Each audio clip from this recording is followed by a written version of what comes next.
So if the two of you would just talk a little bit about your vision for the Alliance team, what really excited you, and kind of what you're looking forward to this school year, that'd be great. So last February we were able to go up and see a charter school up in Syracuse, East Manoa, that's been doing this interdisciplinary stuff.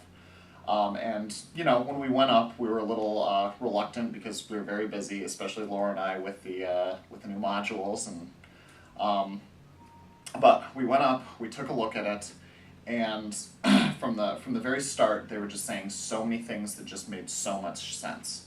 So much, about scheduling, about the way that the curriculum should align, the way we teach so many things in different ways, and there's no reason to.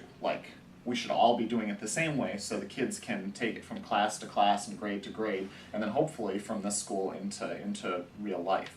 And one of the things that Laura was excited about is the flexibility that it offers.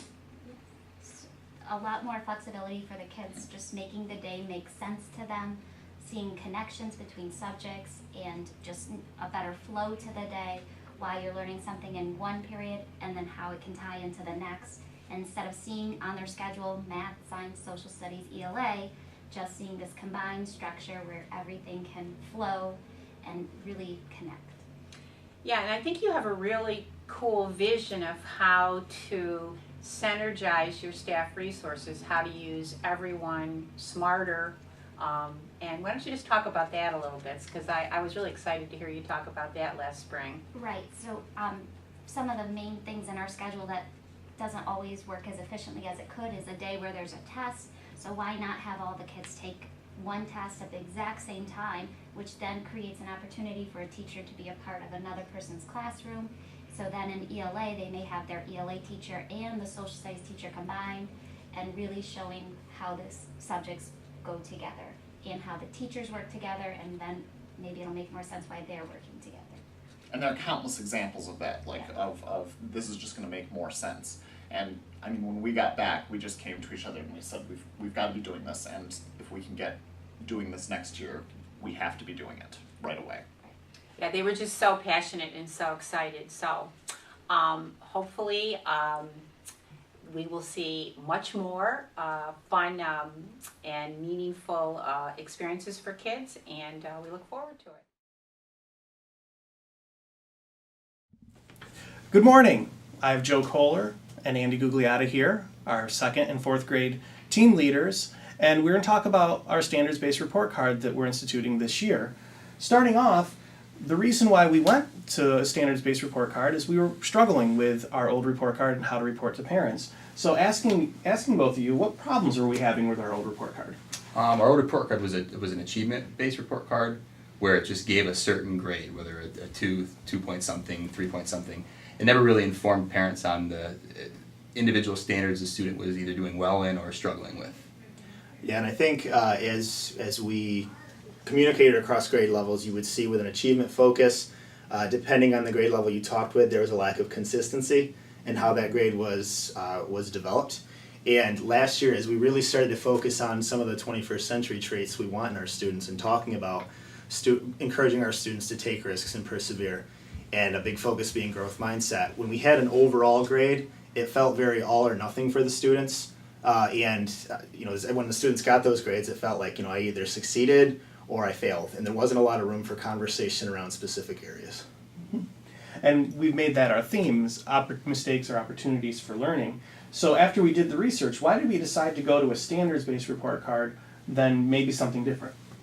I think, one area, like you said, we were after the specificity for parents. And so we would envision with this report card, a child to be able to sit down with a parent and look across, rather than just that one all or nothing grade, looking at individual standards and being able to celebrate, I'm meeting grade level or exceeding grade level in these areas. We can celebrate that and feel good about that. And we can look at specific areas that I need to improve. And I think that's going to empower the students to set goals and know exactly what to work on moving forward. It also helps with our RTI and AIS process from, like Joe said before, from grade level to grade level, and then from teacher to teacher, where to start with the kid and where to go with what they're struggling with. So I'm pleased to announce that in mid-August we were awarded our third New York State competitive grant under the Teaching is the Core initiative.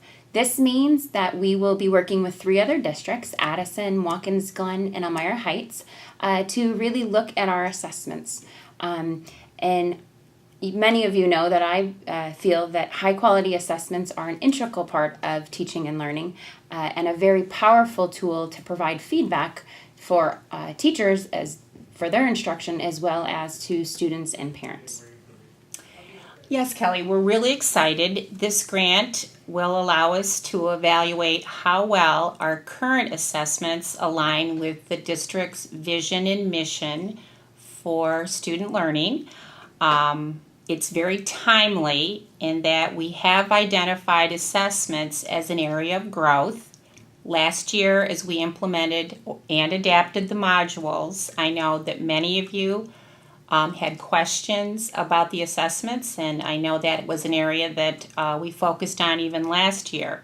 So this grant will provide us the resources, including a grant coordinator, to really dig into this work and to make sure that our assessments truly measure rigorous and relevant student outcomes, and that they are helping us to measure our progress towards all our kids achieving the competencies, skills, knowledge that will enable them to be successful in the world outside of Campbell-Savona, whether that be college or career, which is our ultimate reason for being as a district. And I think the other awesome piece that I look forward to, and I think is very timely for many of you, as well as taking into account our vision, mission, and beliefs, is that this grant will also give us the opportunity for some high-quality professional development and coaching, which will help, I think, lead to a better understanding holistically and appreciation of the assessment process, and give us an opportunity to create more authentic and performance-based assessments, which ties right back into all the pieces you just mentioned. So really looking forward to it. We're really excited. Okay.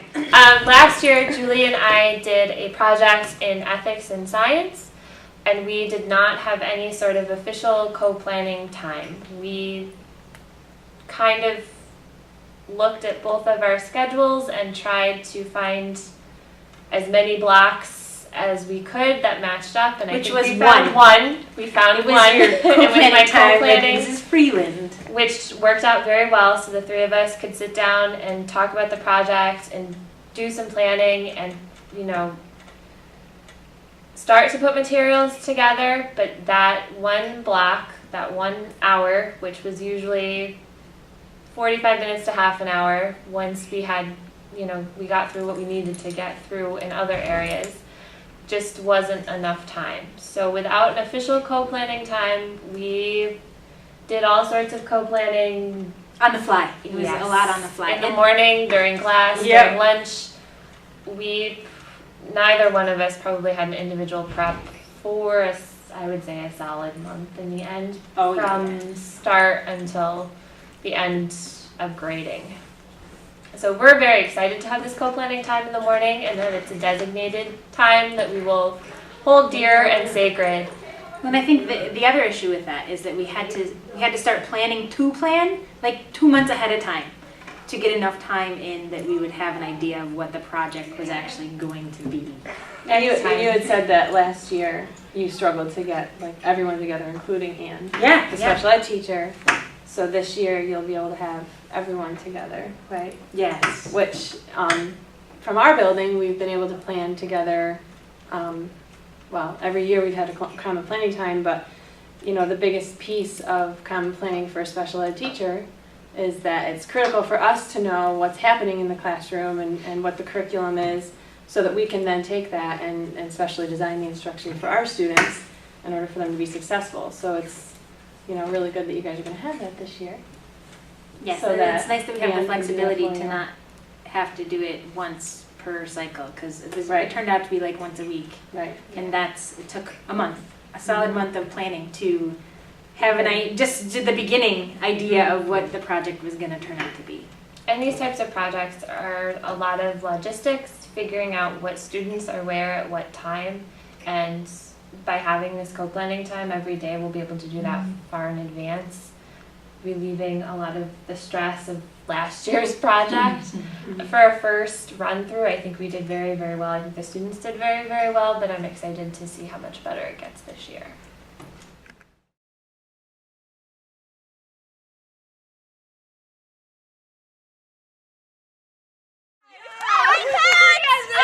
So cool.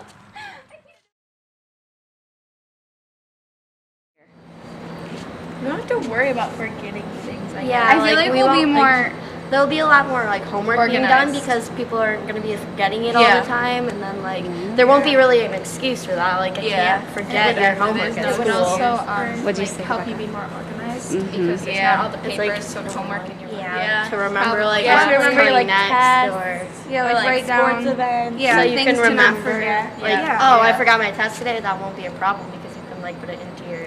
Yeah, and like Yeah. study and like Yeah. reminders. You got Kids have like cell phones these days. It's gonna start teaching them how to use them more responsibly. And I feel like it'll be good how to use it right, like so we're not abusing anything. then And more we'll people be won't used get to in being trouble. careful with use these things when we go into college. Because like when we're going into college, and if we don't use these, then we're gonna really not know what to And we'll do. know how to use them like appropriately. Yeah. We're not. Then we won't be.